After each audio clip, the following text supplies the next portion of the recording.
اور جو منصب تجھے چاہیے وہ تجھے مل جائے گا، بس تو اپنا مذہب تبدیل کر لے۔ سامنے کون ہے؟ سامنے ہے عاشق رسول۔ دولت امپریس نہیں کرتی، عہدہ عاشق رسول کو امپریس نہیں کرتا۔ حضرت عبداللہ بن حذافہ یہ سن کر پھر مسکرائے، کہا کہ شاید تجھے پتا نہیں میری شہرت کیا ہے، تو بھلا مجھے کیا عہدہ دے گا؟ میں رسول اللہ کا غلام ہوں، اور کائنات میں کوئی عہدہ اور کوئی اعزاز مصطفیٰ کے غلام ہونے سے بڑھ کر نہیں ہو سکتا۔ بادشاہ نے دیکھا کہ کوئی لالچ، کوئی آفر، کوئی پیشکش کام نہیں آ رہی، تو اپنے وزیروں اور مشیروں سے کہا کہ یہ نوجوان تو کسی طرح قابو میں نہیں آئے گا، اسے قتل ہی کرنا پڑے گا، فی الحال اسے قید خانے میں ڈال دو۔ جب رومی سپاہی حضرت عبداللہ بن حذافہ کو لے کر چلے گئے تو ایک وزیر آیا سامنے، بادشاہ کو کہنے لگا، بادشاہ سلامت، مجھے ایک چال چلنے دیں۔ بادشاہ نے پوچھا وہ کون سی چال ہے؟ پیسے آفر ہو گئے، ریفیوز ہو گئے، عہدہ آفر ہو گیا، ریفیوز ہو گیا، تو ذرا مجھے بھی بتا۔ وزیر کہنے لگا، بادشاہ سلامت، دراصل میری بیٹی بڑی خوبصورت ہے، میں اپنی بیٹی کو اس نوجوان کے پاس بھیجتا ہوں، ہو سکتا ہے کہ مال و اسباب نہیں تو حسن و شباب کا جادو اس پر چل جائے۔ اب ہر حد تک جا رہے ہیں، اور بادشاہ کو خوش کرنے کے لیے آج کے دور میں بھی لوگ تمام حدیں پار کر دیتے ہیں، یہاں بھی حدوں کو پار کیا جا رہا ہے۔ بادشاہ نے وزیر کی یہ تدبیر سنی تو کہا ٹھیک ہے، یہ بھی کر کے دیکھ لو، کیونکہ وہ شخص اتنا پسند آ گیا تھا۔ رومی سپاہیوں نے حضرت عبداللہ بن حذافہ کو قید خانے سے نکالا اور ایک آرام دہ خوابگاہ میں منتقل کیا، اور بوقت شب اس کمرے میں اس وزیر کی بیٹی کو دلہن بنا کر بٹھا دیا۔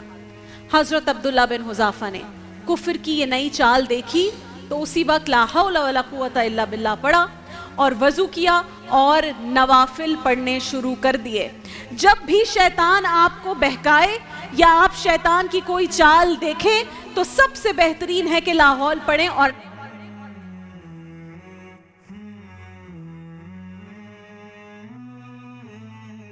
یہی کیا جا رہا تھا۔ اور پھر وہ جو وزیر زادی تھی وہ کہتی ہے کہ میں ساری رات بناؤ سنگھار کر کے اس صحابی رسول کے کمرے میں بیٹھی رہی، لیکن اس نے ایک نگاہ اٹھا کر بھی میری جانب نہیں دیکھا۔ ساری رات وہ مصلے پہ بیٹھ کر عبادت کرتا رہا، یہاں تک کہ سحری کا وقت ہو گیا تو میں نے اسے چھو کر دیکھا۔ جب آپ بے یقینی کی کیفیت میں ہوتے ہیں، عمران بھائی آپ کہتے ہیں نا چھو کر دیکھنا ہے، کہتے ہیں میں نے چھو کر دیکھا کہ یہ کوئی انسان ہے یا فرشتہ ہے، کیونکہ اس کا اپنا باپ کیا ہے، وہ بھی ہے تو انسان، اور پھر یہ کون ہے، کیا یہ انسان ہے یا فرشتہ ہے؟ قریب گئی اور کہا کہ تو کتنا بے حس ہے، مجھ جیسی حسین و جمیل دوشیزہ تیرے سامنے بیٹھی رہی پوری رات اور تو نے مجھ پر ایک نظر ڈالنا بھی گوارا نہیں کیا، بتا تو صحیح آخر یہ کیفیت پیدا کیسے ہوتی ہے؟ حضرت عبداللہ بن حذافہ نے فرمایا اگر یہ کیفیت پیدا کرنی ہے تو بھی میرے مصطفیٰ کا کلمہ پڑھ لے۔ اس وزیر زادی نے یہ سنا تو اسی وقت کلمہ پڑھا اور اسی وقت مسلمان ہو گئی۔ صبح سویرے جب دروازے پر اس لڑکی کا باپ آیا اور پوچھا بیٹی کیا بنا، اب اگر یہ کام ہو جاتا، بہکاوے میں آ جاتا تو یہ شخص اپنی بیٹی کے بارے میں نہیں سوچ رہا تھا، اس نے اپنے آپ کو بادشاہ کے سامنے بہتر دکھانا تھا۔ کہا کیا بنا، یہ نوجوان تیرے دامے فریب میں آیا یا نہیں؟ تو وہ کہنے لگی تو کافر ہے، میں اب مسلمان ہوں، تیرا اور میرا کیا رشتہ، تیرا میرا اب کوئی تعلق نہیں، خبردار اب میرے قریب بھی نہ آنا۔ اپنے باپ کو اس لڑکی نے یہ کہہ دیا کیونکہ وہ کلمہ پڑھ چکی ہے۔ جب یہ داؤ بھی ناکام ہو گیا تو قیصر روم اور اس کے وزیروں و مشیروں نے حضرت عبداللہ بن حذافہ کو اب اذیتناک طریقے سے قتل کرنے کا فیصلہ کر لیا۔ بادشاہ کے حکم پر ایک بہت بڑی کڑاہی نما سی چیز منگوائی گئی، اس میں تیل ڈال کر اس کے نیچے آگ جلا دی گئی۔ جب تیل کھولتا ہوا ہو گیا، ابلنے لگا، تو اس نے حکم دیا کہ مسلمان قیدیوں کو لایا جائے۔ اس کے حکم کے مطابق 2 مسلمان قیدی لائے گئے اور ان میں سے ایک کو اس کھولتے ہوئے تیل میں پھینک دیا گیا۔ گرم اور کھولتے ہوئے تیل میں گرتے ہی اس مسلمان قیدی کا جسم پگھلنے لگا۔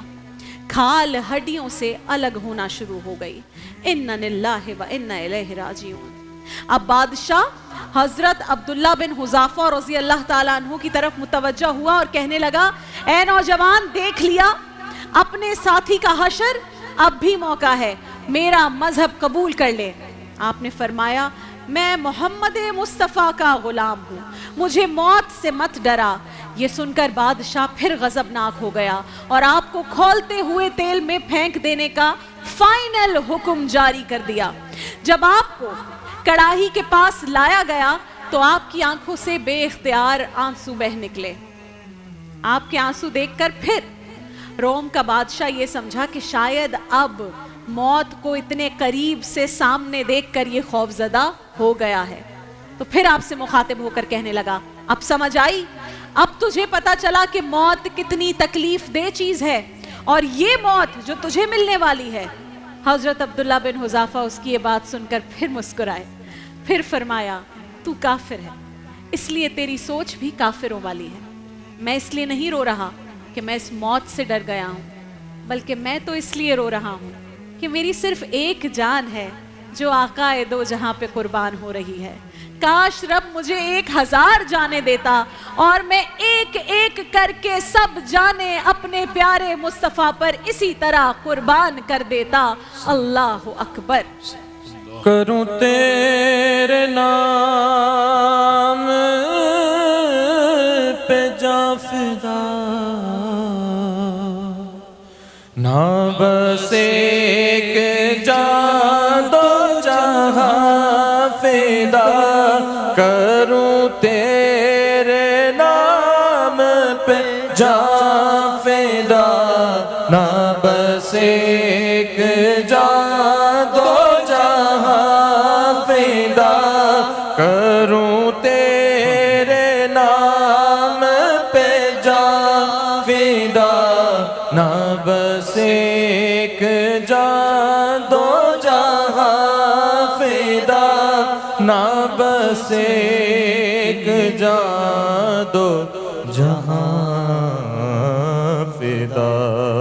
دو جہاں سے بھی نہیں جی بھرا, کروں کیا کروڑوں جہاں نہیں. صلو علیہ وآلہ, صلو علیہ وآلہ.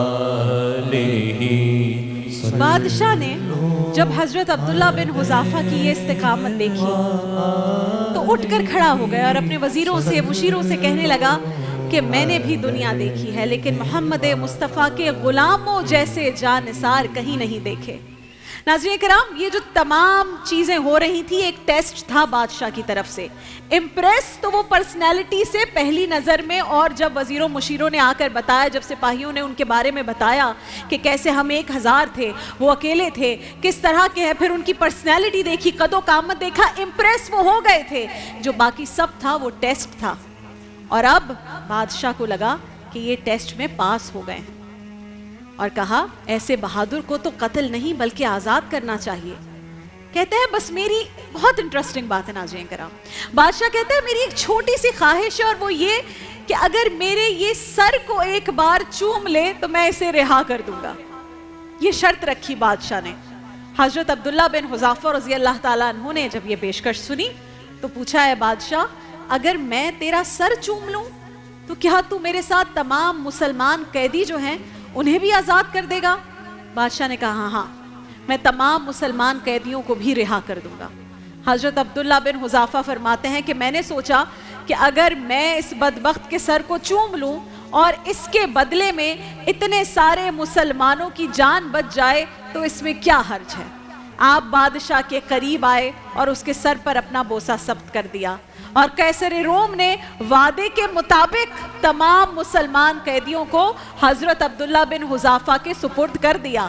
رہائی کے بعد اب رہائی ہو چکی ہے, حضرت عبداللہ بن حذافہ سیدھے پہنچتے ہیں حضرت عمر فاروق کی خدمت میں, حاضر ہوئے اور آپ کو یہ پوری کہانی بتائی, سارا ماجرا تفصیل سے بتایا. حضرت عمر رضی اللہ تعالیٰ عنہ نے صحابی رسول کے اس عمل پر انتہائی مسرت کا اظہار کیا اور فرمایا ہر مسلمان پر لازم ہے کہ وہ آگے بڑھے اور عبداللہ بن حذافہ کے سر کو چومے، اور دیکھو میں سب سے پہلے ان کے سر پر خود بوسہ دیتا ہوں۔ پھر فاروق اعظم اٹھے اور حضرت عبداللہ بن حذافہ کے سر کا بوسہ لیا، اور پھر وہاں موجود تمام مسلمان وفود جذبات سے مغلوب ہو کر قطار در قطار ان کا سر چومنے لگے۔ اللہ اکبر، اللہ اکبر۔ دیکھیے محفل رمضان لائیو ٹرانسمیشن روزانہ دوپہر 2 بجے سے صرف گرین انٹرٹینمنٹ پر۔